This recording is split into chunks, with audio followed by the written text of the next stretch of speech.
أعوذ بالله من الشيطان الرجيم. بسم الله الرحمن الرحيم. الحمد لله رب العالمين، والصلاة والسلام على رسول الله صلى الله عليه وسلم، وبعد. رب اشرح لي صدري ويسر لي أمري واحلل عقدة من لساني يفقه قولي. أعوذ بالله من الشيطان الرجيم. هل يستوي الذين يعلمون والذين لا يعلمون؟ إنما يتذكر أولو الألباب.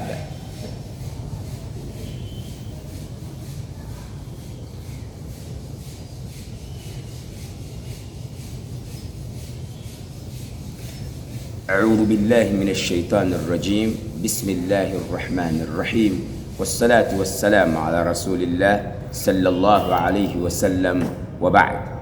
رب اشرح لي صدري ويسر لي أمري واحلل عقدة من لساني يفقه قولي. بسم الله الرحمن الرحيم. هل يستوي الذين يعلمون والذين لا يعلمون؟ إنما يتذكر أولو الألباب. وقوله سبحانه: بسم الله الرحمن الرحيم. اقرأ باسم ربك الذي خلق، خلق الإنسان من علق. اقرأ وربك الأكرم الذي علم بالقلم، علم الإنسان ما لم يعلم. twagala okutenda Allah subhanahu wa ta'ala era nga tusaba ebyengira n'emirembe bibeere ku nabbi waffe Muhammad sallallahu alayhi wa sallam. bakadde baffe abatuwuliriza, twagala okutandika omusomo gwaffe guno nga tutunuulira ku kigambo okusoma, naye ng'okusoma nga tukutunuulira nga bwe kusobola okubeera nti kutuyambako okubeera nti tufuna kye bayita enkulaakulana. Owekitiibwa Allah subhanahu wa ta'ala nga nyini kututonda ye kennyini akimanyi bulungi nti solution ku nsonga zonna either eza akhira oba ez'edduniya ziyitira mu kusoma. Development yonna gye tusobola okubeera nga twagala, either nga tugitunuulira mu maka gaffe oba mu society mwe tubeera, tutunuulira nnyo okusoma. Owekitiibwa Allah subhanahu wa ta'ala ayogera mu Qur'an ey'ekitiibwa n'atugamba: hal yastawi alladhina ya'lamun walladhina la ya'lamun? Abaffe bayinza okwenkana abamanyi n'abatamanyi. Kati ekigambo ekyo bayinza okwenkana abamanyi n'abatamanyi kiwa ekitiibwa ekigambo eky'okugenda ku ssomero, kiwa ekitiibwa ekigambo eky'okumanya ensonga ng'oli wa kugikola. Allah tabaraka wa ta'ala mu aya yennyini agamba nti innama yatadhakkar ulul albab. Abasobola okufumiintiriza, abasobola okwekenneenya ensonga babeera bannyineyirimu. Aya eziddako zisangibwa mu sura y'e96 aya esooka mpaka aya ey'okutaano. Owekitiibwa Allah subhanahu wa ta'ala ng'awa nabbi we owekitiibwa Muhammad sallallahu alayhi wa sallam message esooka, yamutandisa ng'amugamba: owaayo gwe Muhammad, iqra bismi rabbika alladhi khalaq, soma ku linnya lya Mukama Katonda wo oyo yatonda. Khalaqa al-insana min alaq, yatonda omuntu ng'amujja mu kinyamanyama, ng'amujja mu kisaayisaayi. Jjukira process ey'okutonda omuntu. Allahu tabaraka wa ta'ala atunnyonnyola ng'omuntu atandika omumukola naye nga atandikira ku ttondo. Naye jjukira nti eyasookera ddala omuntu okumutonda, Allah yatonda omuntu ng'amujja mu ttaka. Obwo bwonna bukodyo bwa kutonda omuntu, naye ekigendererwa kyange si kyekyo kutonda, wabula Allah agamba nti bw'atuuka ekiseera allama al-insana ma lam ya'lam, ayigiriza omuntu ekyo ky'atamanyi. naye nga aya esoose agambye allama bilqalam yasomesa okukozesa ekkalamu. Nabwe kityo omusomo gwange gujja kuba nti guzimbibwa ku bigambo ebyo ebibiri oba ku aya ez'emirundi ebiri gye nsoose okusoma neeno gyeva okuzzaako. Bakadde bange ebitiibwa, bwe tubanga tunaawangaala mu nsi eno tubeereko ne gye tusobola okubeera nti tukola nga kinnamu amakulu, twetaagisa okukubirizaŋŋana okubeera nti tubeerako ne bye tuyiga, kubanga buli muntu yenna ateekwa okumanya kyagenda okukola. Ayagala edduniya fa alayhi bililm, ayagala edduniya okuba nti agifunamu yeetaaga ogisoma. Waman arada al akhira fa alayhi bililm, n'omuntu ayagala akhira naye yeetaagisa okugisoma.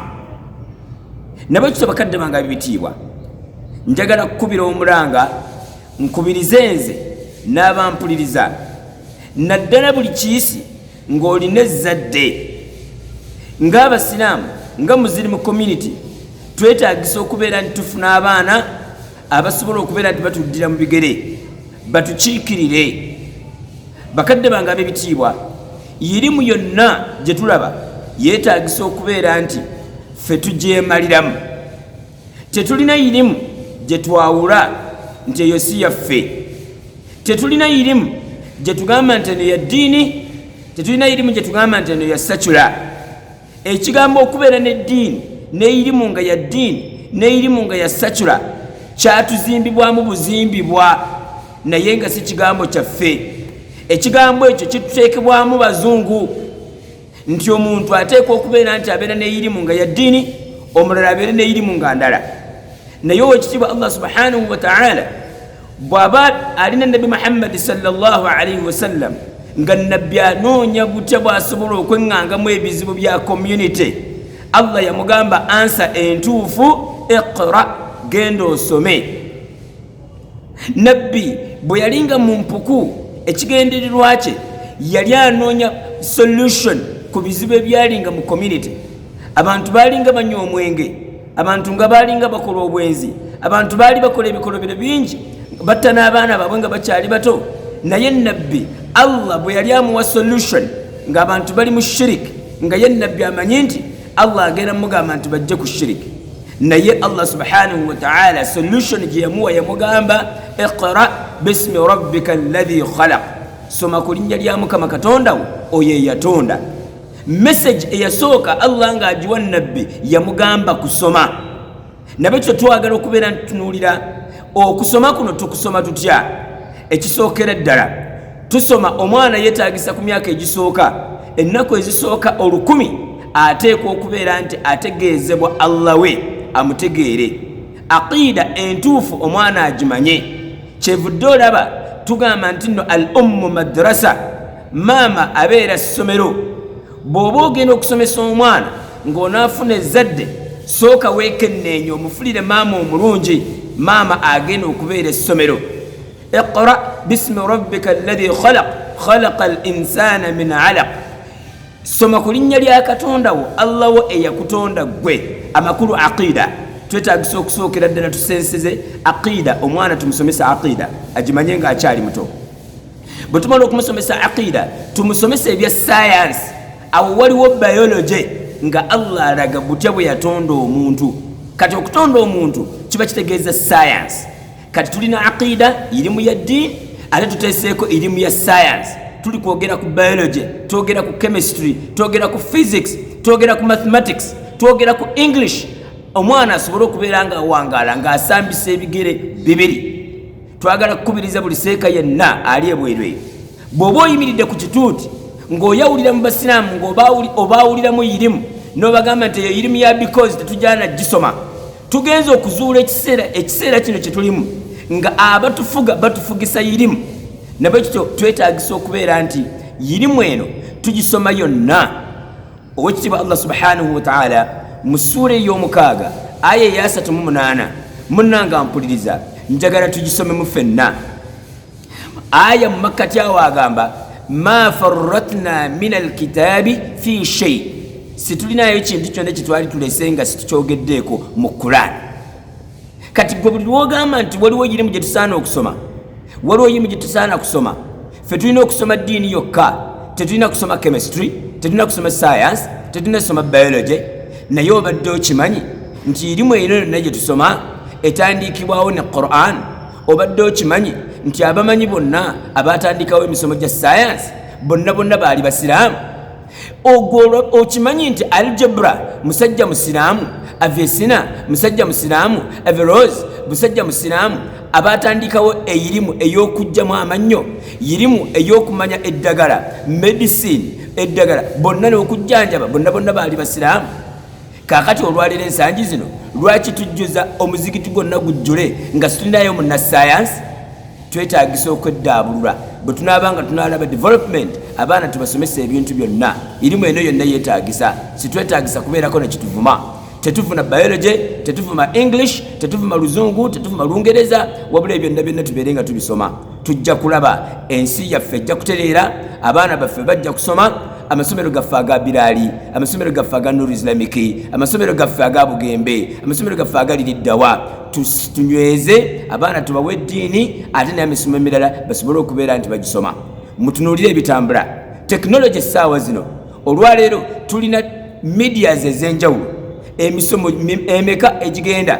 Bw'obeera ng'olina seeka nga bonna be mulina mu kampuni tebasobola kwogera Luzungu, kaakati Abaganda baffe abatamanyi Luganda tunaaba tusaako tutya irimu. Bwe tubanga twagamba nti Oluzungu terwetaagisa, bwe tubanga tulina bamaseeka nga bamanyi Luganda lwokka nga tebamanyi Luwarabu, olwo kati irimu tunaatuusa tutya eri abalala abamanyi Oluwarabu lwokka? Bwe tubanga tumanya abamanyi Oluwarabu lwokka nga tebamanyi Luswayiri, kale ate Abaswayiri bo irimu enaabatuukako etya? Twetaagisa okubeera n'omuntu nga bamuyita whole person, nga tulina comprehensive person, omuntu ng'ali yenna asobola okwogera Oluzungu, asobola okwogera Oluswayiri, asobola okwogera Oluganda, asobola okwogera Oluwarabu. Irimu eno esobola okubeera nti essensera. Njagala bakubiriza nsekubiriza yenna nti okusoma ebintu bino byonna kyetaagisa okufuna DOL, Division of Labor. Wabeerewo ku abasoma bino tusobole okubeera nga tufuna equilibrium. Naye so sigamba nti ebyo tetusaana kubisoma nga mmaliriza omusomo gwaffe ogw'olwaleero. Essula ey'omwenda aya ey'ekikumi owekitiibwa Allah subhanahu wa ta'ala mu surati Tawba agamba nti nno wama kana almu'minuna liyanfiru kaffa falawla nafara min kulli firqatin minhum ta'ifatun liyatafaqahu fi ddin waliyundiru qawmahum idha raja'u ilayhim la'allahum yahdharun. Aya owekitiibwa Allah subhanahu wa ta'ala njagala kujjamu amakulu gembadde nnoonyaamu nti tekyandibadde kya buvunaanyizibwa abantu bonna ne bafulumanga bonna bagenda kulwana lumu. Bonna tebandifulumye bagende babeere nti bakola omulimu gwe gumu, wabula yandibaddeyo ekibinja muffe tufuneyo ttiimu group egende esome eddiini ekenkuke, esobole okubeera nti ekomawo, esobole okubeera nti yeekesa abo bebeereseeyo.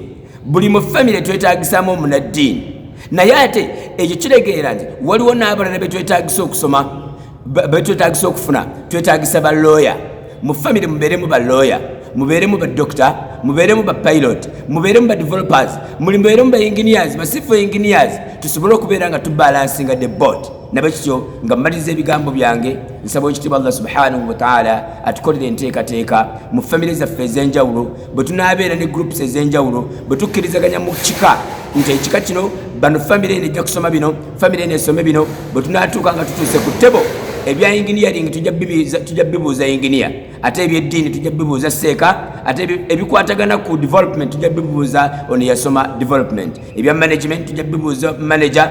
Naye tetuyinza kubuuza seeka engeri gye tusobola okumanagingamu ebintu nga tulina eyasoma management. Administration yeetaagisa okubeera nti seeka yeebuuza kwoli eyasoma administration. Tweyanziza nnyo, tweyanzege. Bwe tunaabanga tutunuulidde ku nsonga zino ne tuzitunulamu bulungi nnyo, tujja kumaliriza nga tubadde abantu ab'obuvunaanyizibwa, era nga Allah bwe yasuubiza nti mumubeera nga muli bakkiriza, Allah agenda basikiza ensi eno. Wallahi billahi tallahi Allah tayinza kutusigisa ensi eno nga tumanyiyo kintu kimu. Wassalamu alaikum wa rahmatullahi wa barakatuh.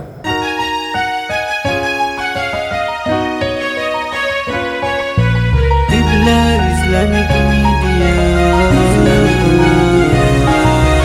Qibla Islamic Media.